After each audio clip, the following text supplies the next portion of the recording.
新马两国刚宣布放宽跨境德式配额，很多人第一反应是以后越低打车会不会更方便了？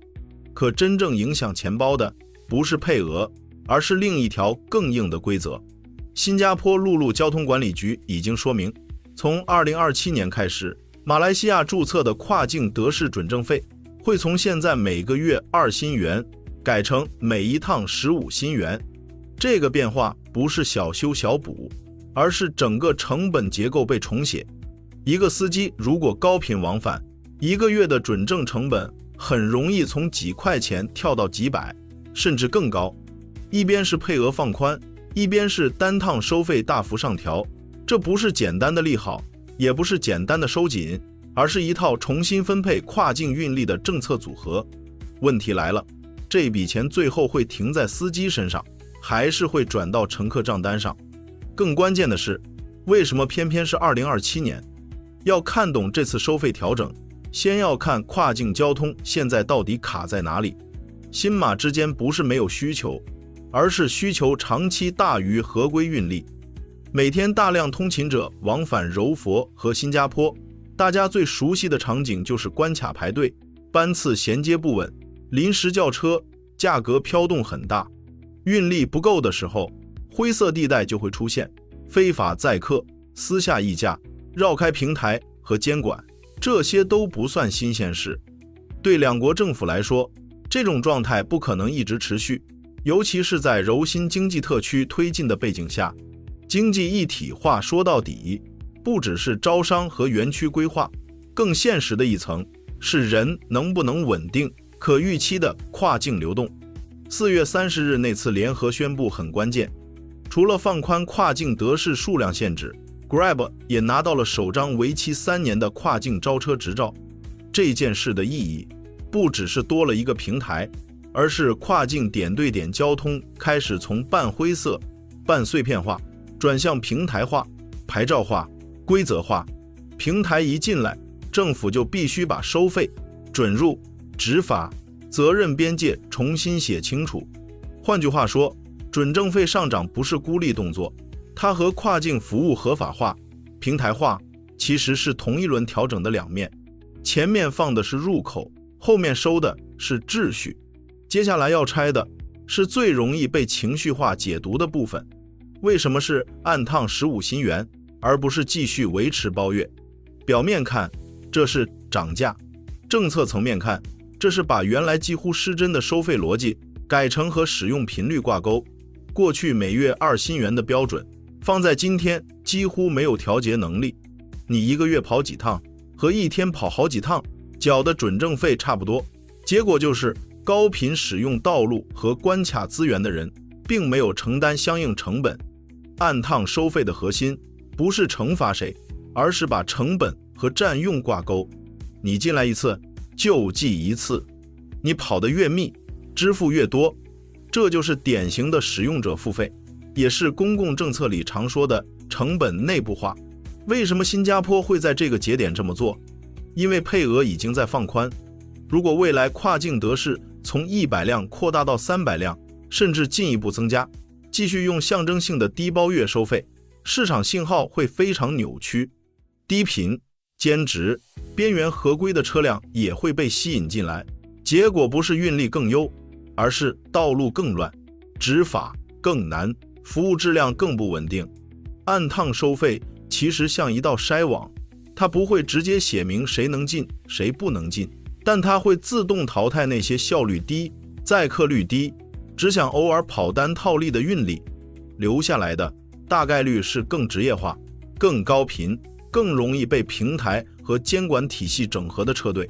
这里就能看出这套政策的真正结构。配额放宽是放权，让市场有扩容空间；单趟收费是收权，用价格把扩容控制在政府能管理的范围内。所以它不是矛盾，而是配套。如果只放配额，不抬成本，跨境运力可能很快失控；如果只抬成本，不给配额，市场又会继续短缺。两者一起上才是完整方案。至于15新元会不会太高，这个争论一定会持续，因为从司机视角看，这是利润被压缩。从监管视角看，这是把过去没有被计入的行政、执法和道路占用成本正式算进来了。真正值得继续观察的不是口号，而是这笔成本最后会在平台、司机和乘客之间怎么分摊。一旦规则落地，最先感受到压力的不是政策讨论区，而是市场里的每一个参与者。传统柔佛德式司机会发现自己同时面对两种挤压，第一种来自平台，平台有流量、派单系统、支付体系，也更容易和监管对接。第二种来自新收费机制，按趟15新元不是弹性成本，而是硬成本，只要入境跑这一单，就要先把这笔钱算进去。那谁来承担？现实里很少是司机自己长期吞下去，因为跨境点对点服务本来就不是一个利润特别厚的市场，尤其在竞争激烈的时候，司机已经在油费、时间成本、关卡等待、平台抽成之间反复压缩空间，再多一层固定收费，最自然的结果就是转嫁。也就是说，乘客看到的不会只是车资上涨，而是整套跨境点对点服务会重新定价。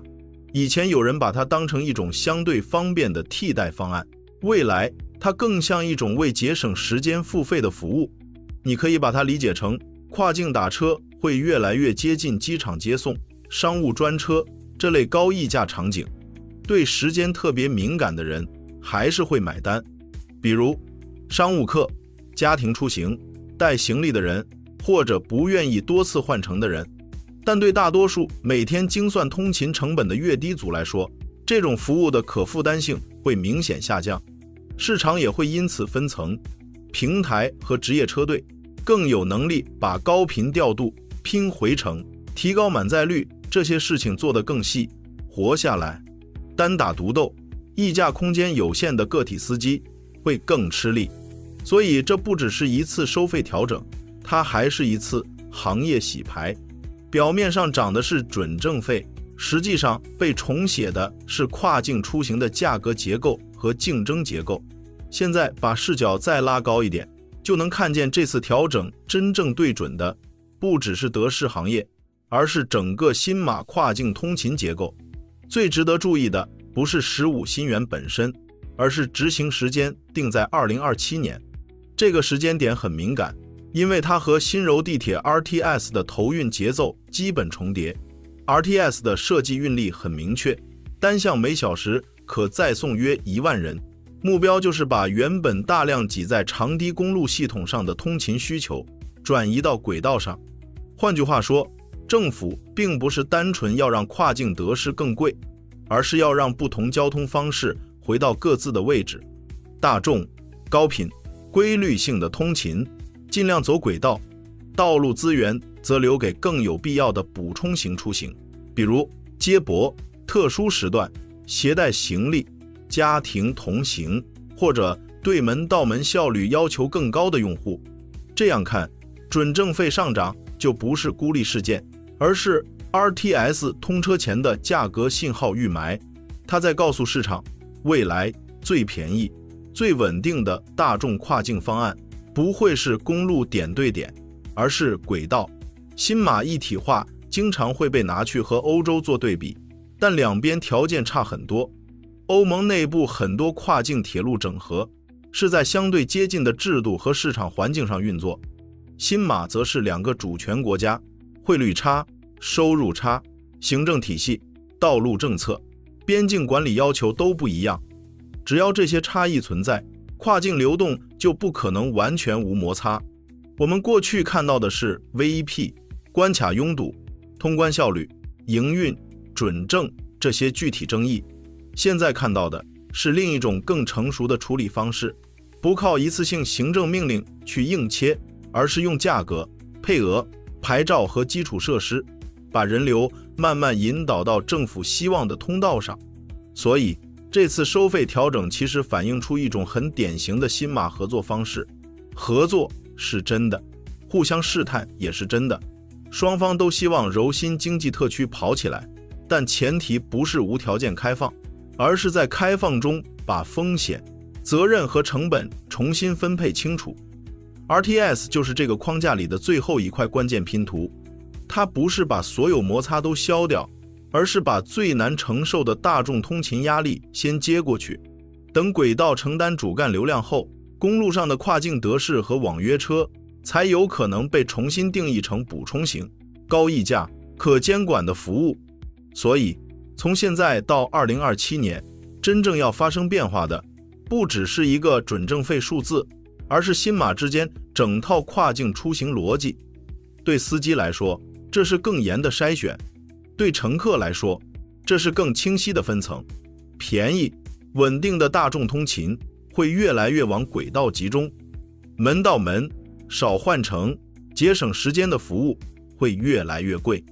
这个过程不会没有阵痛，但它确实更接近一个长期可运作的跨境体系。如果你是经常往返新山和新加坡的人，你会怎么选？2027年之后，你更可能做 RTS， 还是继续为点对点打车付更高的价格？欢迎把你的判断留在评论区。